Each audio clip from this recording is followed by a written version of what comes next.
जय जगन्नाथ। मो मधुमिता मिश्र जड़े लेखिका और जड़े पॉडकास्टर। आज आपण नहीं मोर स्वरचित एक कविता जार शीर्षक रही ओडिया और अस्मिता। बहुभाषी एक कविता मंचरे बहुभाषी एक कविता मंचरे अनुवाद गीत बोलुछि।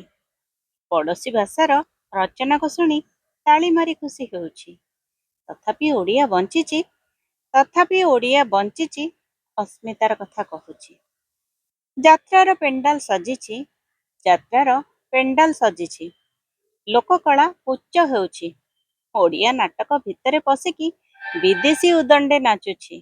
ତଥାପି ଓଡ଼ିଆ ବଞ୍ଚିଛି ଅସ୍ମିତାର ଗୀତ ବୋଲୁଛି।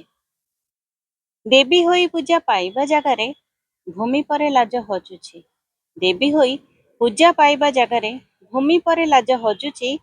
ବାଦ ଅପବାଦ ଆଲୋଚନା ଘେରେ ଅଲଜ୍ୟ ମୁଣ୍ଡକୁ ଟେକିଛି। ତଥାପି ଓଡ଼ିଆ ବଞ୍ଚିଛି ଅସ୍ମିତାର କଥା ଭାବୁଛି। ମଞ୍ଚରେ ଭାଷଣ ଚାଲିଛି ମାଟିମା ବିଷୟ ଉଠିଛି। ମଞ୍ଚରେ ଭାଷଣ ଚାଲିଛି ମାଟିମା ବିଷୟ ଉଠିଛି।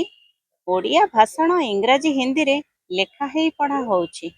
ତଥାପି ଓଡ଼ିଆ ବଞ୍ଚିଛି ଅସ୍ମିତା ରକ୍ଷକ ସାଜିଛି।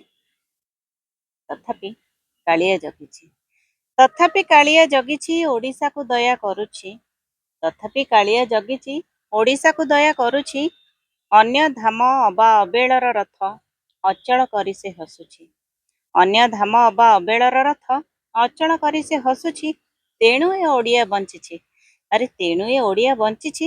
ଅସ୍ମିତା ହଉଛି ଅସ୍ମିତାର କଥା କହୁଛି। ଜୟ ଜଗନ୍ନାଥ। ଧନ୍ୟବାଦ।